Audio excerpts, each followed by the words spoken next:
Now, the floor is given to the next speaker,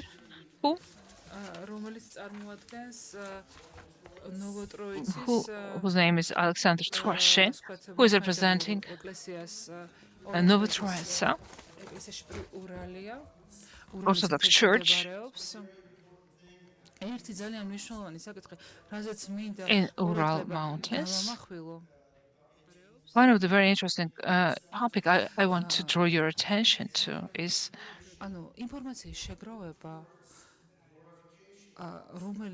collection of the information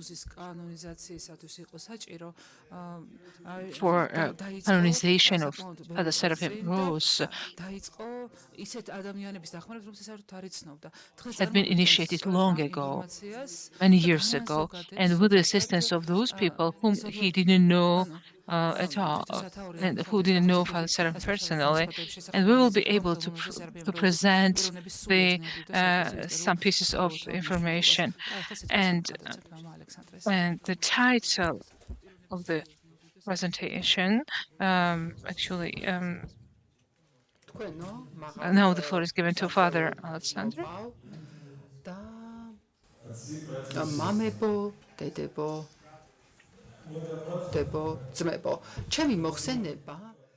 Your Eminence, brothers and sisters,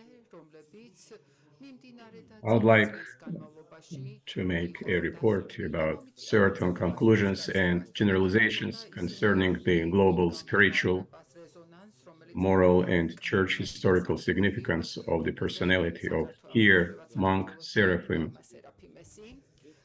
Last year, September, it was 40 years old after his death.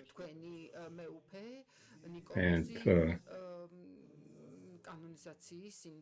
Metropolitan Nikolai was visiting Platina, and he said about the canonizations, and it started the process of canonization in Georgia, and it had an impact and in Russia and in States. And we interviewed 4 or 5 times to mass media. And message will be a short answer to all these questions.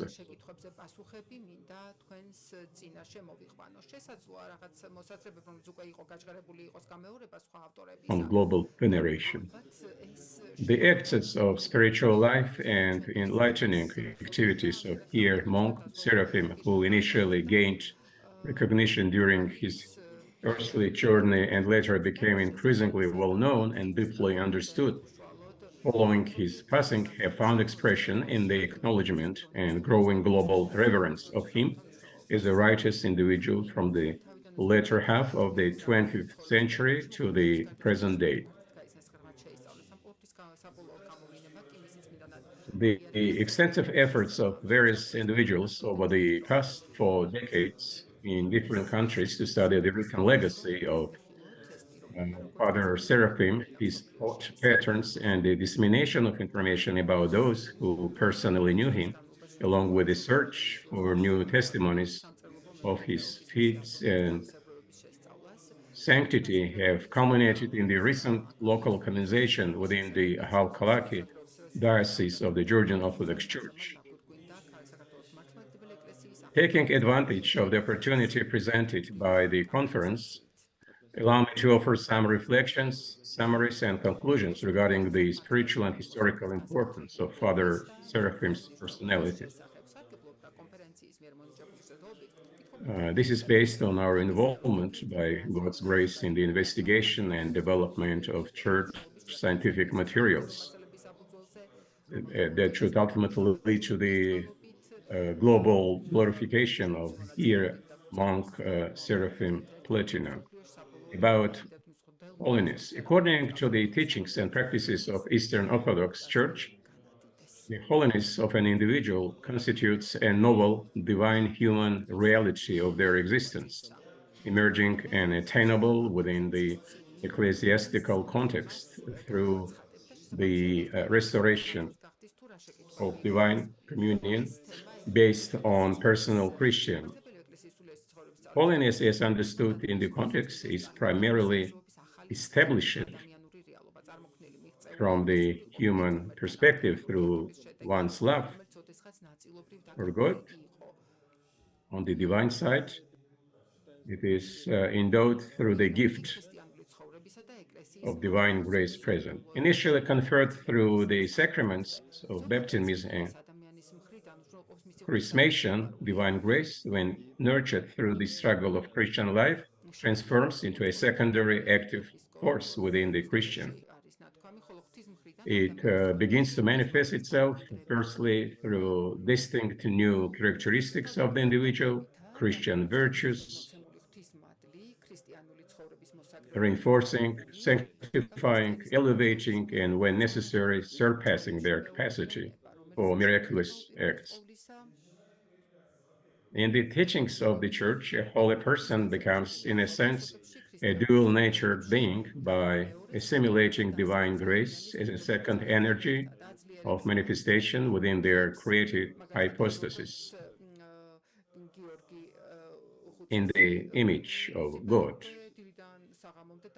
However, it is essential to understand that this is not a transformation of their essence, but rather an energetic interaction.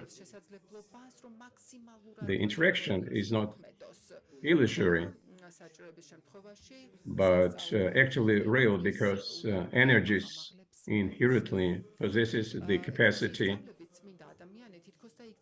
for action. And the properties of the divine nature are then expressed through the human nature in the lives of saints. Such is the nature of a holy person.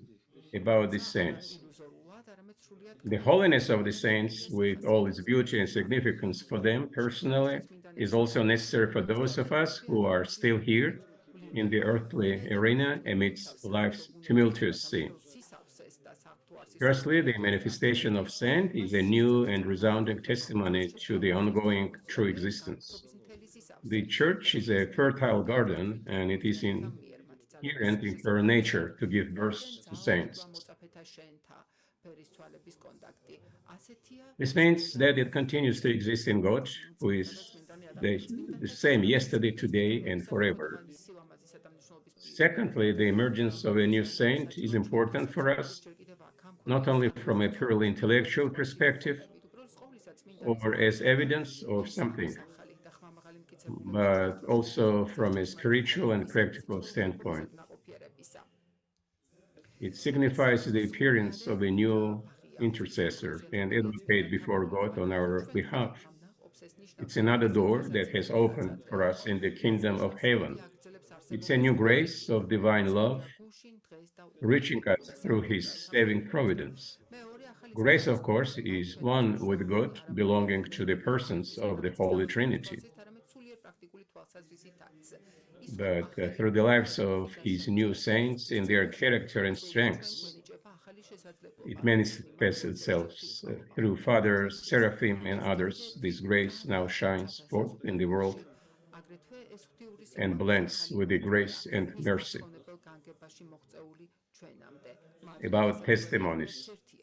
Based on numerous testimonies and research, including our investigation into the life and deeds of Here monk Seraphim Rose on site in 2018-2019, as part of the efforts to gather materials for canonization, we can confirm the existence of a multitude of instances of divine grace manifesting through the prayers of Here monk Seraphim. Descriptions of selected instances as chosen by us are provided in the appendix to the materials of the conference in two languages under the title Posthumous Manifestations of Divine Grace through the Prayers of Here monk Seraphim of Platina.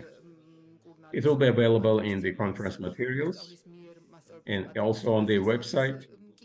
Is currently under development. about canonization. In accordance with the practice of the Orthodox Church, ecumenical Orthodox Church, and local ecclesiastical traditions, the canonization of a devout and virtuous ascetic into the ranks of the saints is accomplished through the examination of specific facts from their life. It's testimonies of a devout life, testimonies of popular veneration, and testimonies of posthumous miracles. One should also include any written works attributed to them, if such writing exists. The first two of the mentioned criteria are necessary but insufficient. Among the three criteria, the presence of posthumous manifestations of divine grace in the name of the considered ascetic of piety are also known as miracles performed by the saint, is regarded as the most important for canonizations. Thus, our saints are said to light in their graves and drive away spirits. If all the criteria determined by these testimonies are present, then the process of canonization can be initiated, and a decision can be made regarding the composition of services and the acquisition of the saints' relics, if necessary.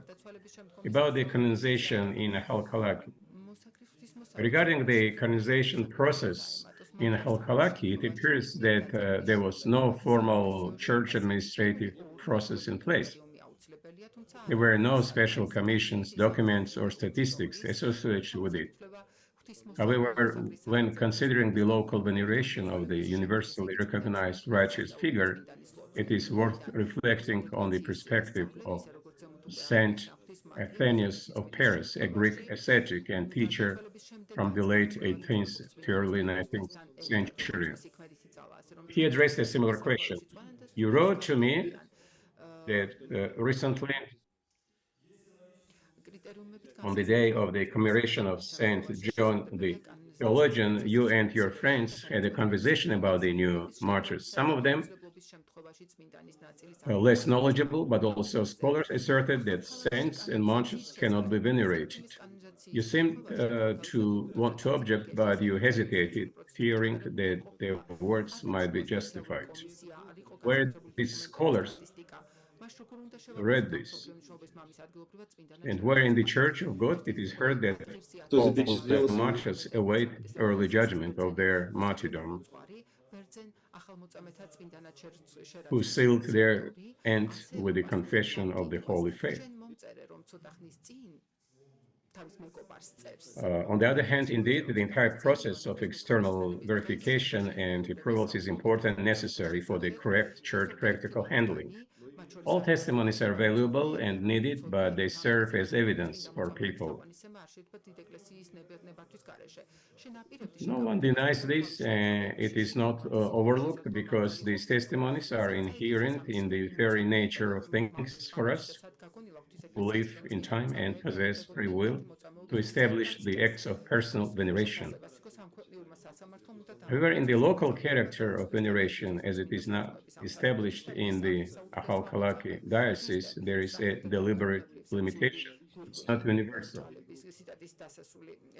This limitation is based on the personal knowledge of the sanctity of the venerated person by one or a group of like-minded individuals.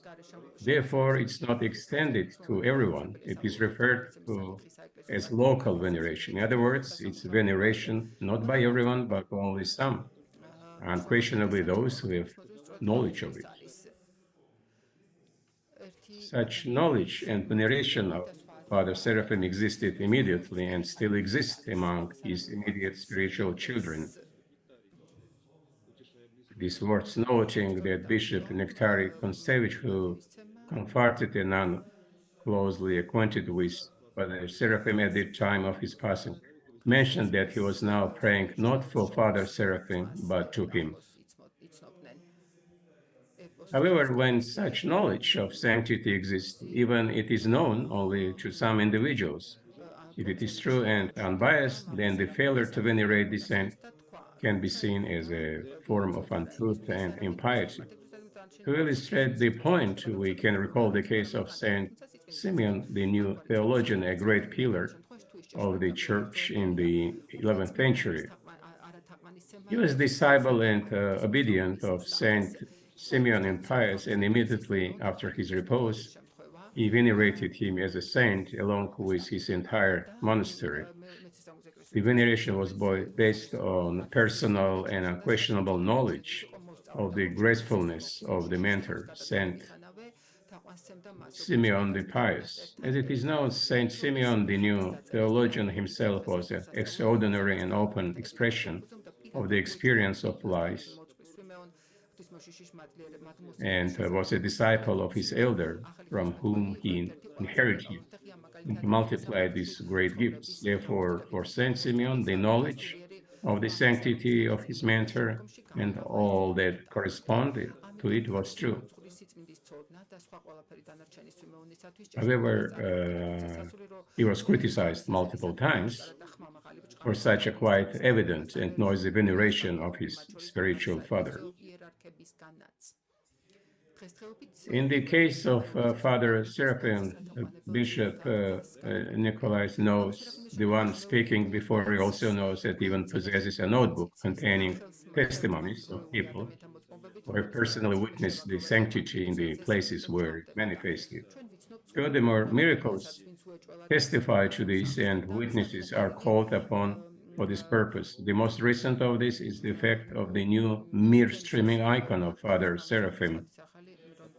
Here is the description of this icon. Therefore, based solely on the available facts, we are in full agreement with the actions of His Eminence Nicholas regarding the glorification of here among Seraphim of Platinum.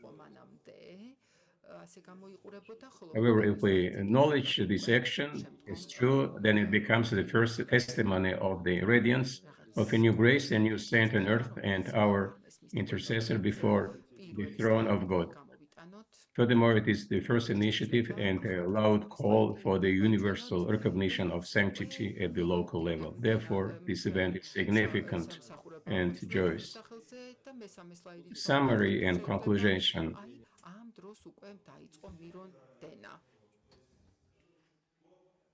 It is known that last year in September marked the 40th anniversary of the repose of here among Seraphim. New initiatives started, and all of this compelled us to reconsider the unfolding events and draw such conclusions, especially when speaking joyfully here and now, where we can now pray to Father Seraphim in Akhalkalaki as a saint and discuss him as such without reservation. Therefore, in concluding my report, I will attempt to present to you a somewhat final picture of the complex spiritual journey toward recognizing the sanctity of here among Seraphim. Taking into account the recent events of 2022 and 23, which has resolved nearly all remaining uncertainties. In other words, this path has been largely reversed. It is important to emphasize truly must focus not solely on the numerous earthly events, but the attention should be directed specifically toward the movement of divine grace during his lifetime. The Church, according to ancient teaching on this matter, is the unity of divine grace that resides in the multitude of individuals who submit themselves to this grace. In order to clearly distinguish the sanctity of a person entering the ranks of the triumphant Church, our attention should be focused on the extent to which this person has submitted to the grace of Christ, obeying his commandments and following the path laid out by the Savior, which is truth and life. Father Seraphim, who had attained the grace of sanctity, the manifestations of which become increasingly apparent in the final years of his earthly life, concealed it at the moment of the repose. He didn't hide it from everyone, but only from many. And after his death, he was healing in sickness, comforting in sorrow, guiding the truth, and responding to their requests and prayers. But time passed, and the works and teachings of here among Seraphim became globally known. Many of the difficulties and contradictions that accompanied the righteous one in the circumstances of his final years of posthumous life were resolved and calm. The divine grace residing in Father Seraphim desired to manifest itself anew to the world.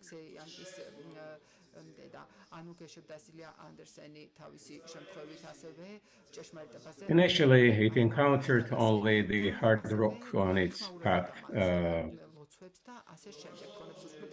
This rock, to be completely honest, represents the hardness of human hearts, caused by prejudice and spiritual insensitivity.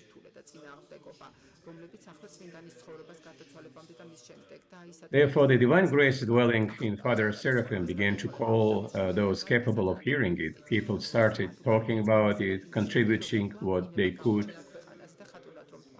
to his glorification and placing their hope in it. It so happened that one heart, particularly softened by love of Father Seraphim and his yet unrevealed sanctity, responded to this call with action. This heart belonged to His Eminence Nicholas, Metropolitan of Akhalkalaki and Urda and Kari, the spiritual shepherd of the southern lands of Georgia, parts of Armenia and Turkey. His heart wasn't of stone, but according to Ezekiel, an heart of flesh,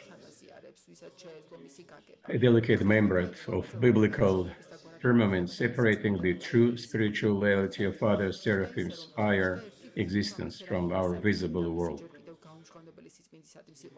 At the right moment, when everything was ready for this divine grace, this veil opened and spiritual membrane burst, releasing a new stream of grace and love from Father Seraphim. Thus, His Eminence Nicholas carried out the deed and act of these new canonizations of the 21st century with his heart. This is why this place, which might seem quite remote to some, became the source of the spiritual fountain that was immediately noticed worldwide. This is why Bishop Nicholas said, it starts here, and from here it will spread. This is the first spiritual sketch concerning the life, death, and manifestation of the sanctity of Saint Seraphim of Platina, which I wanted to present to you here as the place of his initial glorification. However, there is a second, larger picture on the worldwide historical significance. However, we shift our spiritual gaze even further and attempt to view the phenomena of sanctity and the path of glorification of Father Seraphim as a whole. The worldwide church historical significance of the Seraphim of Platina becomes noticeable. The American church revealed the treasure of Father Seraphim. The Serbian church preserved the place of his life, struggles, and repose for a time. The Russian church, hearing the heartbeat of grace from beneath the covering, proclaimed it. The Georgian church welcomed this new grace into the world and revealed it to all. Therefore, in addition to the well-known fact of the worldwide spiritual and moral significance of Father Seraphim of Platina through his apostolic work and the dissemination of his teaching in many languages, we now also see his global church historical significance through the participation of numerous local churches, akin to a new miracle. This applies to the environment in which Father Seraphim emerged, his increasing posthumous renown, and his glorification. It's all a miracle. Indeed, it's now impossible to imagine the church historical and spiritual intellectual landscape of the modern world over the past decades without the shining image of Father Seraphim of Platina. Therefore, we can only echo the words proclaimed on the 40th day after Father Seraphim's repose by the blessed memory Archbishop Nectary. We glorify you, Venerable Father Seraphim, our great teacher and interlocutor of angels.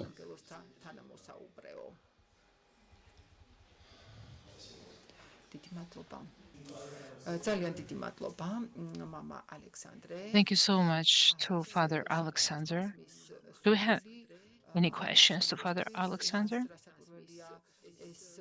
This website, the specific website, is not functional yet, but he has the copies of different attachments or annexes, and correspondingly, all those texts will be available as attachments later.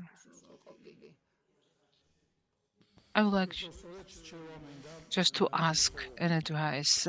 Father Seraphim Rose very often mentions in his writings that whoever, even superficially, tries to learn the processes which take places in the modern world, trends and processes which take place, they will be absolutely sure that this worldly life became just too chaotic, and today is much later than we thought.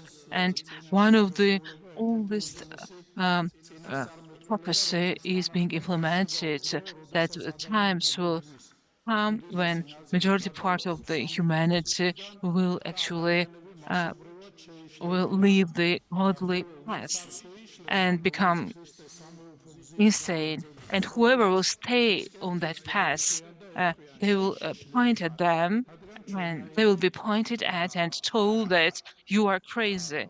And that's the reality we live in. And very often, Father Seraphim Rose writes that the spiritual center, the center of the spiritual life of the people should be Christ. But unfortunately, the center of the spiritual center of majority of the people is a screen in the modern life. And instead of glorifying the Lord and become similar to the Lord, trying to look like the God, the majority of the people are attached to the screens, and majority of the information they are getting is anti-Christian, anti-human, and multiplication of those sins actually have very negative impact on everything, on visual and visual and non-visual creatures in this world. And the time is becoming more accelerated, and week becomes as a week is felt as a day, etc. So my question is, one of the one of the saints, Holy Father, who lived in the 17th century, Saint Nilos, he was just saying that people will fly in the sky, and they will like birds, and they will see each other from different points, from different locations of the earth. And the same prophecy has Cosma Italiel from Italia. We know that a huge amount of literature, theological literature, is being published in Russia. In Georgia, we do try to do our best to translate a number of theological literature. And as Bishop Nikolaus has already mentioned, that one of the books of Father Seraphim Rose about the living of the soul after the death, and the person who has translated that book has become a monk, nun, sorry. And I think that's these are just amazing books which had been translated into Georgian. And my question is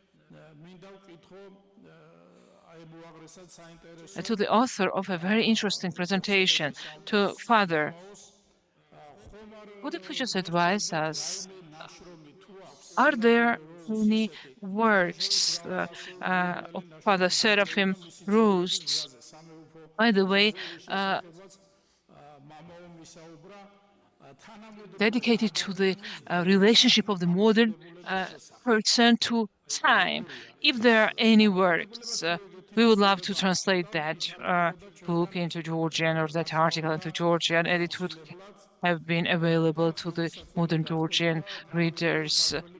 And any works or articles about modern technologies,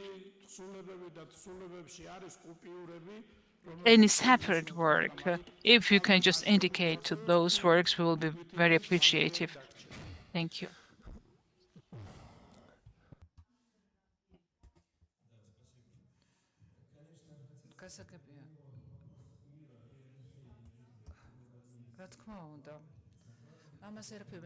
Sure.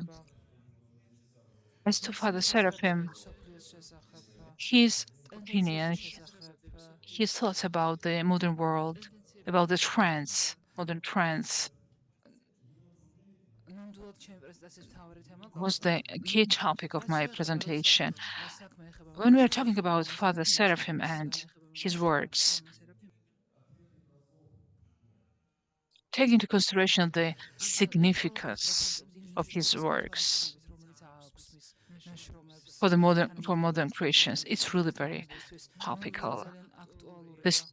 Because he writes about the most topical issues of his times. If you are interested in different works of Father Seraphim, I would advise you to read all of his works, because he was writing a lot about Christianity, but he was differentiating the internal and external form of Christianity. He was doing his best in his life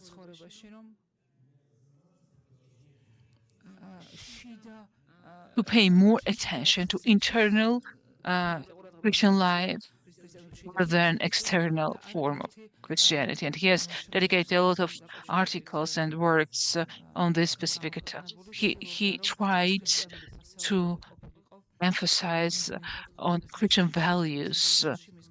And you have mentioned absolutely correctly that people have unfortunately attached. People are mostly attached to different technologies, gadgets, but all of us should be attached with our mind, heart, soul to Christ, to the Lord. And that's what he used to say mostly, and that's the key value actually. Father Seraphim and microphone, please. Things that were just beginning. Father Seraphim spoke about television, but I must say that Father Seraphim was talking about television. I can tell you that he could predict the kind of development of those technologies. He was analyzing those trends. He was listening to classical music from the very beginning, when he was starting, from the very beginning.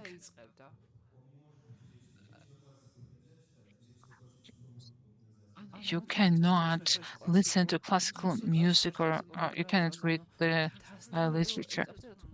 He was trying to emphasize on internal Christianity and praying. And from the very beginning, yes, I do agree with you, absolutely. Thank you so much, Father Alexander. Thank you so much, Mary. The only one I think I would like just to draw your attention to very briefly is that Father Seraphim, his analyzes his thoughts. critical thoughts about the times when he lived. It's 40 years ago. He lived 40 years ago. A lot of things have been changed since then, and I cannot say that anything has been improved. Just on the opposite. In the modern world, those Christians have to deal with to address those types of problems. For instance, in our church or in our monastery, we have to deal with the problems and challenges which could have been unimaginable